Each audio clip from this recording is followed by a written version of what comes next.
Атана білмейтін қателіктер. Баланы ұлша тәрбиелесең ұл, құлша тәрбиелесең құл болмақшы. Ахмет Байтұрсынұлы.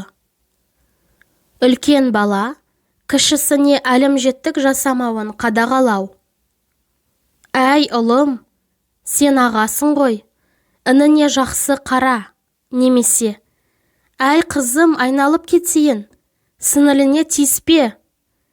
Сыра бұл сөздерді ата-анасынан өзінен кіші іні қарындастары бар аға әпкенің бәрі естіп өскен болар. Әсіресе өзімен тетелес бауыры барлар еститіні рас. Жасы тетелес болған соң мұндай сөзді естімеуі мүмкін емес. Себебі қатар өскендіктен тетелес бауырлар көп дүниеге ортақтасып өседі. Ортақ дүниені бөлісуді балалар жақсы көрмейді. Бала деген әкенің де ананың да назарын өзіне тиесілі ойыншықты да бөліскісі келмейді. Бір-бірін өз бақытына кедергі деп санағандықтан бір-бірімен тез қақтығысып қала береді. Әке-шешелер тетелестер арасындағы кикілжіңге бола жиі шағымданады. Атана бауырлар арасында жанжал болғанда өзін шарасыз сезінеді. Отбасылық мұндай қақтығыстарда ересектер қай баланы жақтарын білмей сасады. Бір жағынан кіші баласы жылап, ағасы немесе әпкесі өзін ұрғанын айтады. Ал екінші жағынан үлкен ұлы мен емес деп азар да безер болады. Мұндай жағдайда әке-шешесі көбіне үлкен баланы сөгеді.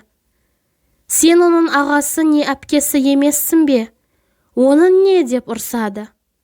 Сөйтіп сөзін аяқтамастан кішісінің көз жасын сүртіп оны жұбата бастайды. Әрине, үлкеніне ескерту жасап, кішісін қолдауы ата-ананың мейірімін аңғартады. Өйткені кенже баланың мені қалыптаспаған, өзінің іс-әрекетін ақтайтындай жаста емес.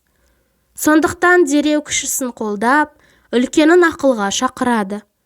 Ұлт ретінде жаппай осылай істеуге әдеттенгенбіз. Үнемі әлсізді қорғауды артықшылық деп ұғамыз. Мысалы, біз көріп отырған деректі фильмде арыстан киікті қуса, іште киікті ұстап алмаса екен дейміз. Егер киік қашып құтылса, оған қуанамыз. Ал егер арыстанға жем болса, мұңаямыз. Бразилия мен Нигерияның футбол жарыстарында біз мүмкіндігі аздау Нигерияны қолдаймыз. Тіпті ескі түрік фильмдері де осы логика бойынша түсірілген.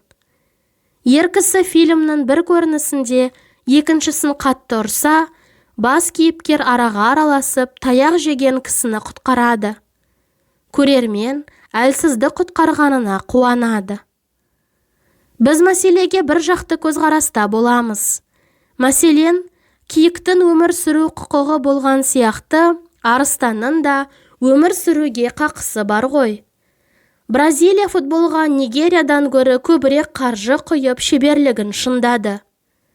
Командаларын үздіксіз жетілдірумен болды. Бразилияның жеңісі әділ, бірақ оны ешкім ойламайды.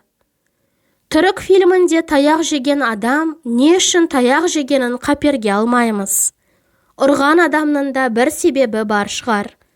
Мүмкін, бейшара бір ұрлығы не азғындығы үшін таяқ жеген шығар. Бұл жағы ойымызға кіріп шықпайды. Таяқ жесе болды, соныкі дұрыс секілді көрінеді. Біздің өмірлік философиямызда әлсіздердікі қашанда дұрыс. Бұл философия кішкене бала жылап, ағасын не әпкесін саусағымен нұсқап көрсеткенде де іске қосылады. Үлкенінің өзін ақтап айтқан сөздерін тыңдамай, дереу кішкене балаға жақтасамыз. Бірақ жағдай біз ойлағанда емес шығар. Жағдайдың астары мүлдем басқаша болуы да мүмкін.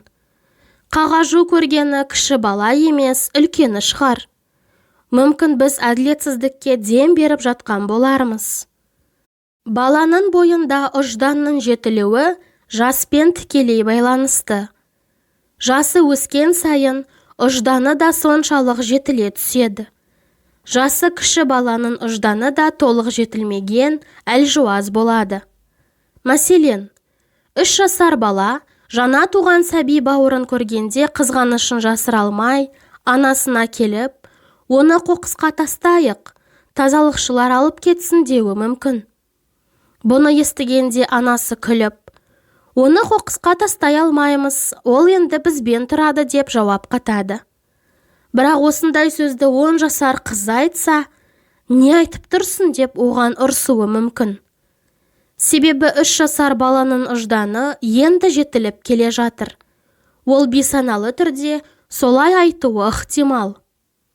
Ал 10 жасар баланың ұжданы белгілі бір деңгейде жетілген. Дәл осы жағдай 3 жасар ұл мен 10 жасар қыздың да арасында өткен таластарда кездеседі. Әпкем мені ұрды деп ұлыңыз айтқанда, әпкесінің ант етейін, мен ұрмадым дегенін елеусіз қалдырмаңыз. Екі баланың сөзінің арасында шындыққа жанасатыны әпкесінің сөзі. Себебі оның ұжданы кішісінен гөрі анағұрлым жетілген. Ендеше неге кіші бала әсіре сөздермен әпкесіне айып тағып шағымданады? Жауабы қарапайым. Ұждан жетілуінің алғашқы кезеңінде болғандықтан, эмпатия құру жағынан да тым артта. Еш нәрсені бөліскісі келмегендіктен, ата-анасына шағым айтады. Оның үстіне өзін дереу жақтайтынын біліп, соны әпкесіне қарсы қолданбақшы. Яғни ата-ана да аңдаусызда қателік жібереді. Кіші бала ата-анасының көмегімен үлкенін тықсыруда. Ата-ананың кенже баланы ылғи қорғаштауы, уақыт өте келе үлкен баланы бауырымен жауластыруы ықтимал. Анығында жасамаған, бірақ істемегеніне сендіре алмаған іс-әрекеттерді жасап көрсетуі мүмкін. Ақыры маған сенбедіңдер, істемегенді істеді дедіңдер, онда сүйікті ұлдарының сазайын тарттырайын деуі мүмкін. Ата-ананың дұрыс әрекеті бұлай болуы тиіс. Ренжіскен бауырлардың екеуінде тыңдап, дұрысын табуға тырысуы керек. Үлкен балаға көбірек сенім артқан жөн. Кішінің сөзінде әсірелеу болу мүмкіндігін ескерген дұрыс.